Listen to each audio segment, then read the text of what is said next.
back to the dough. We've left it now a couple of hours in a nice little warm little room, and like you can see in the bottom, we've got some nice like little air bubbles starting to form into here. So the next bit is we need to prep our tray. So I've got a little handy little tray here. It's about 9 inches by 13 inches. We've got 2 tablespoons of unsalted butter, and we're going to add 2 tablespoons of olive oil as well. So the first thing is get your fingers in, just get the butter. We're just going to line the whole pan with the butter.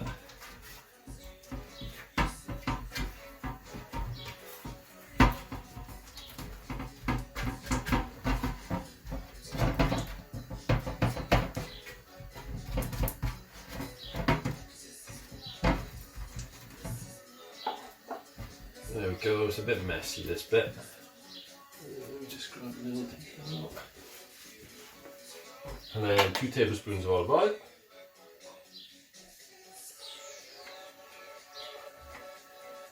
And I'm going to spread the olive oil out.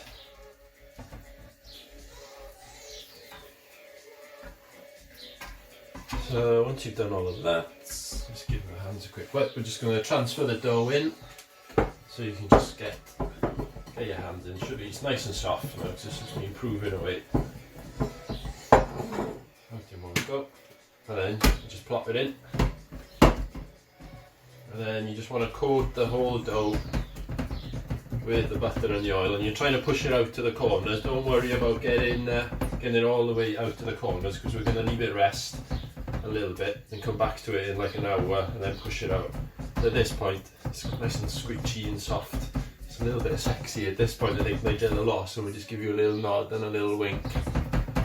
So there's one for the Nigella fans. Yeah, so we're just pushing it out as much as we can. So it almost looks like a little focaccia at the moment. And then just leave that in a nice warm place again for like an hour, hour and a half, just to let it rise. So then when we do cook it, we'll have like a nice little thick, hairy crust. So there we go, we'll just put this one to bed for a bit, and then we'll come back to it a bit later. Right, we got our dough in the pan, and we're gonna, like we said, we're gonna leave it for about an hour, hour and a half. But after about half an hour, just take a little cheeky look at it, just to check that you want it going all the way to the edge, into the corners. So as you can see, we've got a couple of little gaps. So I've left it about half an hour just to settle, and I'm just getting my fingers stuck in again, just to make sure it's pushed out right into the corners, and that's it. And then we can just leave it now for the rest of that hour, hour and a half, just for it to rise again, and then we can get crack on with the cooking side of it. Okay, so our dough is sitting nicely here in a nice warm spot. We're going to leave it for about an hour. So in the meantime, we're going to preheat the oven, get it up to about 260, gas max 7, get it nice and hot, because we want to get like a nice crispy edge to the pizza. And then, in the meantime, we can crack on with the sauce. So all I've got here is 200 grams of passata. It's nice and simple. Some olive oil, clove of garlic, and some oregano. So we'll just get some oil in the pan. You don't want too much. So we'll get that on. So let that oil just heat up a little bit. And I'm just going to grate some of the garlic in. We don't want to cook the garlic too much.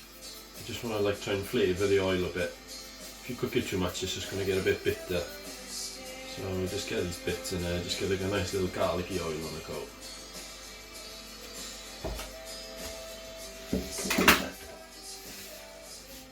Nice and simple sauce. It's very different to like a Neapolitan style sauce, which is just Parmesan tomatoes and a bit of sea salt, because it's more of like an American style pizza. They tend to flavour it up a bit and cook it a little bit. But we're just going to reheat this with a bit of the garlic oil and some oregano, so we can just it's got like a nice like full of flavour sauce, and keep to that little American style a bit more. So there we go. So that's warmed up a little bit. I'm just going to pop the sauce in. And pop some oregano in. So they do like their like little herby tomato sauces. There we go. I'm just going to grab a little tool just to give it a stir. So that's all we're doing now. Just mix it up for now, and you can always reheat it then when the pizza's in the oven. So we just want to mix it up a bit. And that's it really. It's nice and simple. should have everything in the house. You could use mixed herbs just to season it. You can put a bit of salt and pepper in there as well if you want, just to taste. So it's quite like a nice little simple tomato sauce. We're just going to warm it through for now, and then when we put the pizza in the oven, we'll reheat it, ready to serve. And just a little reminder that the sauce will go on at the end, so you don't cook. It's a strange way of cooking the pizza because you're probably used to cooking it sauce with the cheese on top, but when it comes to cooking this, we're going to pop the cheese on top and then we add the sauce at the end. So what we got, our dough's been sitting for an hour and a half. It's nice and soft, look at that. It's got a lovely little wobble on it. So, first step, we're not going to put any toppings on it first, we're just going to cook it. So we've got our oven nice and hot. And all it is, pop it at the top for about 7 minutes until it just give it a little bit of colour on it, just so it sets. And then we'll take it from there then with the toppings. Right then, so it's been in 7 minutes. We just want to give the dough a bit of colour. See now, so slightly hardened up a bit now, so it's holding its shape. So now we just go with topping the cheese. I've got mozzarella. If you're a true Detroit pizza fan, they use a Wisconsin brick cheese, which I'm guessing is going to be pretty hard to find at the best of times in the UK, let alone during lockdown. So we've gone with what we've got, and that's the best thing about pizza. You can just do whatever you want with it. You can tweak it to any which way you want. So we just got the mozzarella in the middle, and this is where the magic happens now. This is the glory bit. So we got the cheddar, and we're just gonna, you just pack in the edges. So you just want to get it down in the gaps. Up a moon, innit? So you just want to fill the edges. So this then, as it cooks, it's going to melt down the sides and it's going to go hard, it's going to go crispy, and you get that bloody lush taste of crispy cheddar. So the corners especially, you can just shove it in. So we're just packing the cheese. So we're just packing the cheese in now. The more you can get on the edges, the better.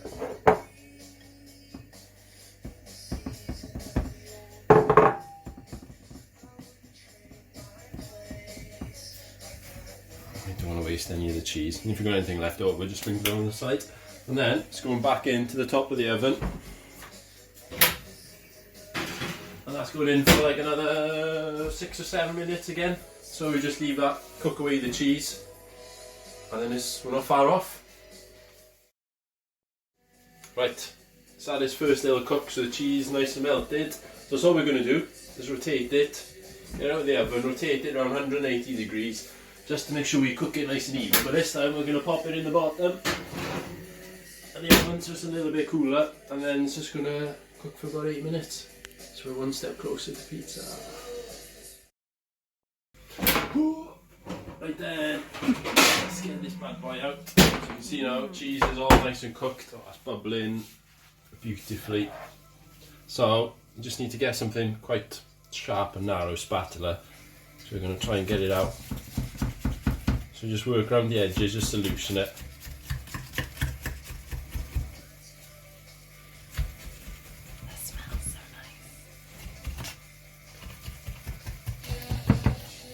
So this is the tricky bit now, just trying to get it out in one go.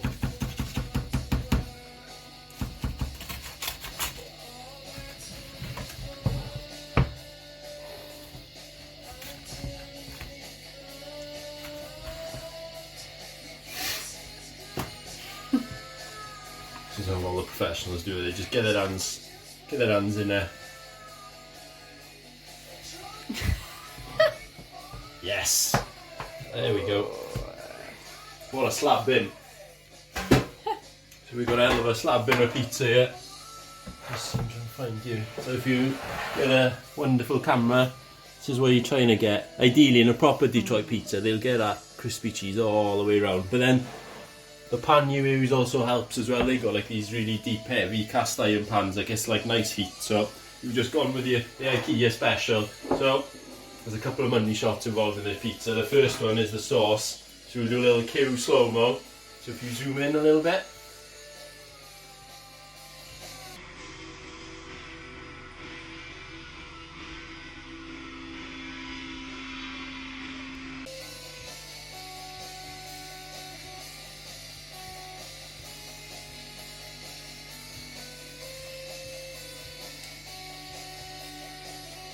There we go, sauce done. So I've got some grated pecorino, if you've got some parmesan, that's great as well, just to add a little extra tang to it. We'll finish it with a little sprinkles of oregano.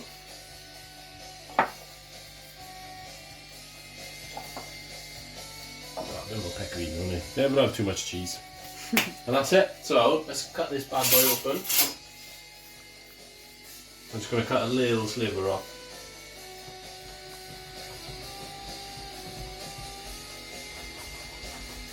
I know it looks really thick, but we've done such a good job on the dough. It's nice and soft, it's nice and light. It's not going to be too stodgy. And the best thing about making pizza is you get to drink beer as well. Nothing goes better with pizza than beer. So we've gone full local, we've gone pipes as well. So we've gone Detroit style pizza with a little nod to the old, nostalgic nod to the old school pizzas we used to have. And we've got a California Pale Ale from Pipes as well. So I'm just going to take a bite once this is boiling hot. So if you look at that, it's nice and light, nice and airy, nice and soft.